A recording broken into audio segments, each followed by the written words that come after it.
hear from Cynthia Jr. Cynthia. They're a junior from Long Island, New York, and they're representing Team Monarch. They are our other 2024 Earth Echo Challenge winning team. Yeah, thank you, Kendall. I'm so excited to join you all here today. As Kendall introduced me, my name is Cynthia, and I'm the founder and president of Monarchs Matter, a nonprofit aimed to get more people and youth involved in biodiversity conservation by sharing the wonders of the natural world, particularly the monarch butterfly. So I had the idea of Monarchs Matter 2 years ago and started pilot testing and planning last year. And finally, thanks to the funding and support from the EarthEcho Challenge, Monarchs Matter has come to life this year. So many of you may know the monarch butterfly because it's a flagship species known for its iconic orange and black veined wings. And if you feel like you're not seeing them as often now if you're located in Canada, the US, or Mexico, then your intuition is right because on the next slide, you'll see that the monarch butterfly population has declined by 95% since 1996, from 18 hectares of overwintering land occupied from to less than 1 hectare this year, as you can see on the graph at the right from Monarch Watch.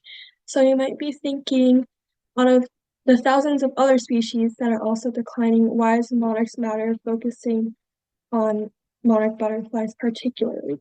So next we have the importance of monarch butterflies. So one reason, of course, is the cultural and aesthetic value of monarchs. It's a beautiful butterfly, really breathtaking when you see it for the first time. And we want future generations to be able to see them too and not have them disappear from the face of this earth, like forever. So monarch butterflies also hold a symbolic significance in Mexican and indigenous culture, like for the Day of the Dead, as you see on the artwork on the slide. And second is that they play a crucial role in pollination in the food web as a native species in North America. And in fact, they go on a 3,000-mile migration across Canada, the US, and Mexico twice a year, which makes them even more vital for ecosystems across the continent and also allows them to serve as a valuable biological indicator for environmental change. So next are the causes of the decline and what Monarchs Matter has done to combat these causes, and also what you can do to take action.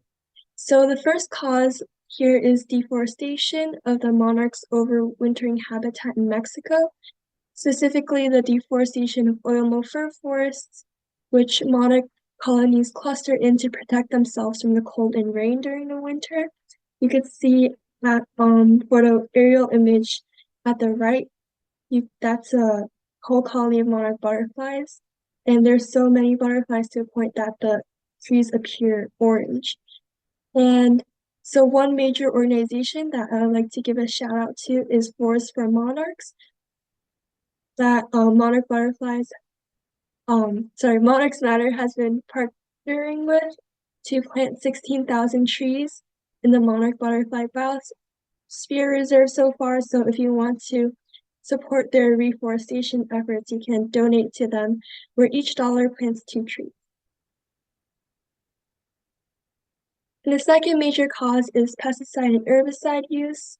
Even though we apply pesticides to get rid of pests that we don't want in our yard, it also often harms the ones that we do want, like monarch butterflies or other native pollinators and species.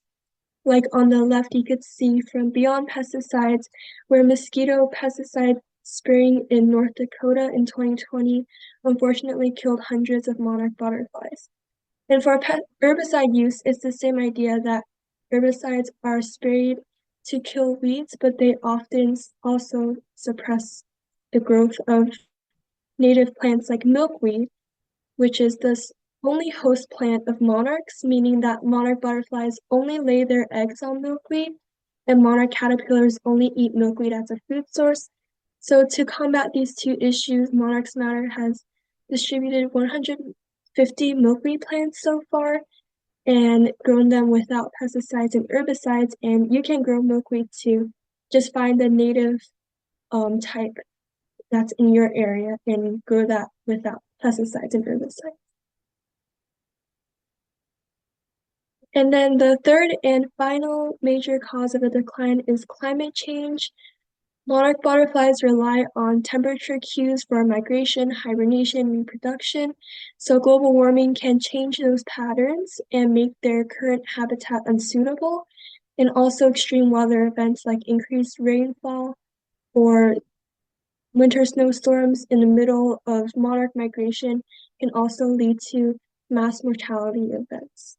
So what can we do about climate change? Basically what you've been hearing all your life.